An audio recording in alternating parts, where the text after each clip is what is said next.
आए एक गवाही है, भाई यकूब हमारे दरमियान में हैं, आए उनसे पूछते हैं कि खुदा ने उनकी ज़िंदगी में क्या काम किया है। जी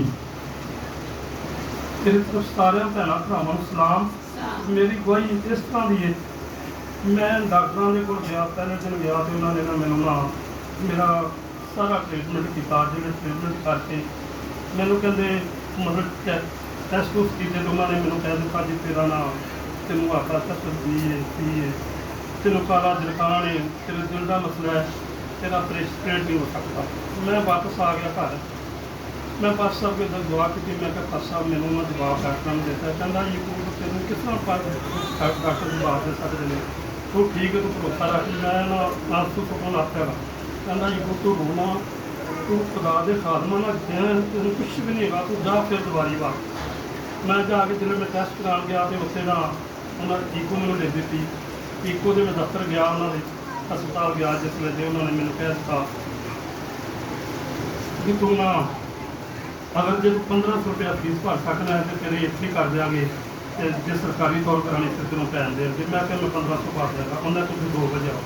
मैं जिस वे 2 बजे गया जाके तो उन्होंने मेरी ईको जी कराई तो मेरा नंबर जल्दी आ गया। मैंने उन्होंने 15-20 मिनट बाद रिपोर्ट भी दी, बाद उन्होंने मैंने कहता तेरे दिल में कोई मसला नहीं, जाके तो कुछ चला जाके अपना ना ऑपरेशन करो।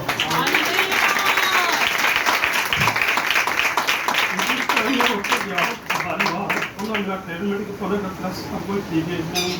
और जो ऑपरेशन का टाइम आया मैं पास फोन किया, मैं कहता जी मैंने लै चले ऑपरेशन से तुरे इन्हें कहा जी तू खुदा दे साथ मैं दसा कर जे गया। मैं 3 बारी उन्होंने मैनू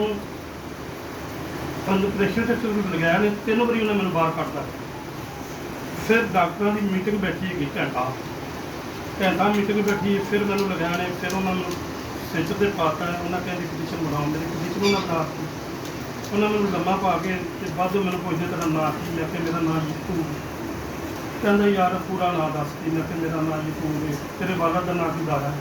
बस मैंने फिर अगे कोई पता नहीं उन्होंने की किया है की नहीं। जिस टाइम मेरा ऑपरेशन हो गया, ऑपरेशन जिस टाइम हो गया तो उन्हें मेरे मूँह से हौली हौली चपेड़ा मारिया ने, कहते यूट्यूब तो उठ मैं तेरा ऑपरेशन कामयाब हो गया। मैं क्या डॉक्टर है, कहता मैं शांत डॉक्टर। मैं क्या मेहरबानी बहुत बहुत शुक्रिया। वो बेहोशी का डॉक्टर से उन्हें बेहोश करके मुकम्मल वो कहता सी यूट्यूब तेरे खुदा को पता है तेन होश आई कि नहीं हथ पा दो, मेरे खुदा ने मैंने बचाया तो मैं जो वही देन आया। मेरे बरबर इस तो बड़ा मेरे खादम दुनिया कोई नहीं लभ सकता।